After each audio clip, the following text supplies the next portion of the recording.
بسم اللہ الرحمن الرحیم۔ محترم ناظرین السلام علیکم۔ روایت میں آتا ہے کہ حضور نبی کریم صلی اللہ علیہ وسلم کی لاڈلی صاحبزادی حضرت سیدہ فاطمہ الزہرا سے نکاح کے لیے حضرت سیدنا ابوبکر صدیق اور حضرت عمر فاروق اعظم نے حضور نبی کریم کو پیغام بھیجا، مگر حضور نبی کریم نے ان دونوں صحابہ کرام کو یہی جواب دیا کہ مجھے حکم الہی کا انتظار ہے۔ ایک دن حضرت سیدنا ابوبکر صدیق اور حضرت عمر فاروق محو گفتگو تھے، اور گفتگو کا موضوع تھا کہ ہمارے سمیت بے شمار شرفاء نے حضور نبی کریم کی بیٹی حضرت بی بی فاطمہ سے نکاح کی خواہش ظاہر کی ہے، لیکن ہم میں سے کسی کو اس بارے میں مثبت جواب نہیں ملا۔ ایک علی رہ گئے ہیں، لیکن وہ اپنی تنگ دستی کی وجہ سے خاموش ہیں۔ ہمیں ان کی حوصلہ افزائی کرنی چاہیے تاکہ وہ حضور نبی کریم سے حضرت بی بی فاطمہ سے نکاح کی خواہش کر سکیں۔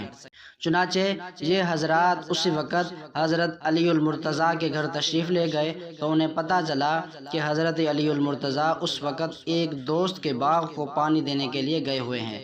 جب یہ حضرات اس جگہ پہنچے تو انہوں نے حضرت علی رضی اللہ عنہ کو اس بات پر قائل کیا کہ وہ حضور نبی کریم سے ان کی بیٹی حضرت بی بی فاطمہ کا رشتہ مانگیں۔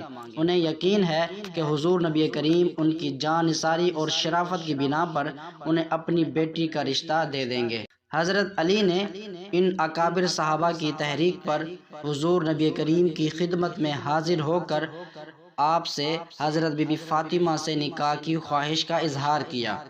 حضور نبی کریم نے اسے قبول فرما لیا اور سیدنا علی المرتضیٰ سے دریافت فرمایا کہ تمہارے پاس حق مہر دینے کے لیے کیا ہے؟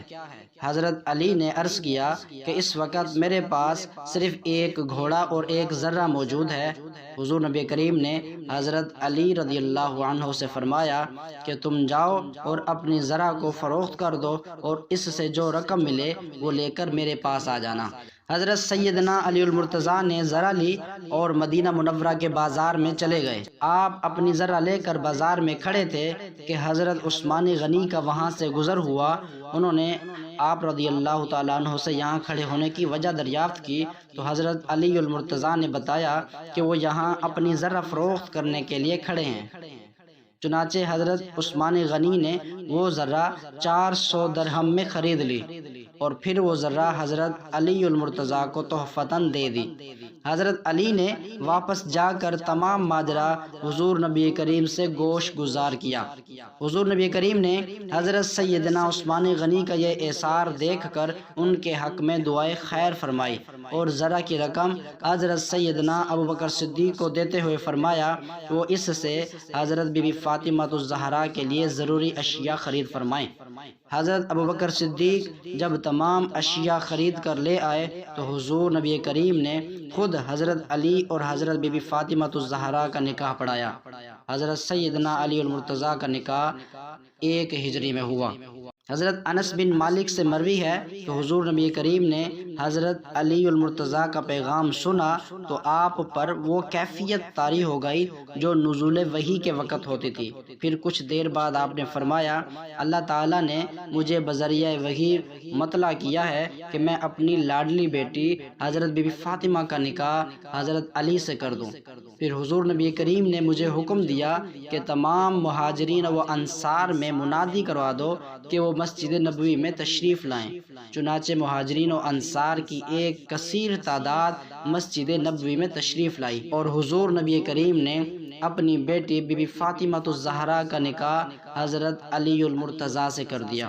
روایت میں آتا ہے کہ حضرت بی بی فاطمہ الزہرا کی رخصتی غزوہ بدر کے بعد یعنی نکاح کے قریباً 7 یا 8 ماہ بعد ہوئی۔ حضور نبی کریم نے حضرت علی سے فرمایا کہ وہ تمام مہاجرین و انصار کو اپنے ولیمہ میں شرکت کی دعوت دیں۔ حضرت جابر بن عبداللہ سے منقول ہے کہ حضرت علی المرتضیٰ کی دعوت ولیمہ میں چھوہارے اور گوشت سے کھانا تیار کروایا گیا اور اس دعوت ولیمہ سے بہترین دعوت ولیمہ کوئی نہ تھی۔ حضرت سیدہ فاطمہ الزہرا کی رخصتی کے بعد حضور نبی کریم حضرت علی المرتضیٰ کے گھر تشریف لے گئے اور اپنی بیٹی سیدہ فاطمہ الزہرا سے فرمایا کہ اے فاطمہ، میں نے تمہاری شادی خاندان کے سب سے بہتر شخص سے کی ہے۔ پھر آپ نے دونوں کو دعا دیتے ہوئے فرمایا، الہی ان دونوں میں محبت پیدا فرمانا اور انہیں ان کی اولاد کی برکت عطا فرمانا اور ان کو خوش نصیب بنانا، ان پر اپنی رحمتیں نازل فرمانا اور ان کی اولاد کو ترقی اور پاکیزگی عطا فرمانا۔ ویڈیو اچھی لگی ہو تو ہماری ویڈیو کو لائک اور شیئر ضرور کریں۔ ایسی مزید واقعات سننے اور دیکھنے کے لیے ہمارے چینل آؤ قصہ سنے کو سبسکرائب کریں۔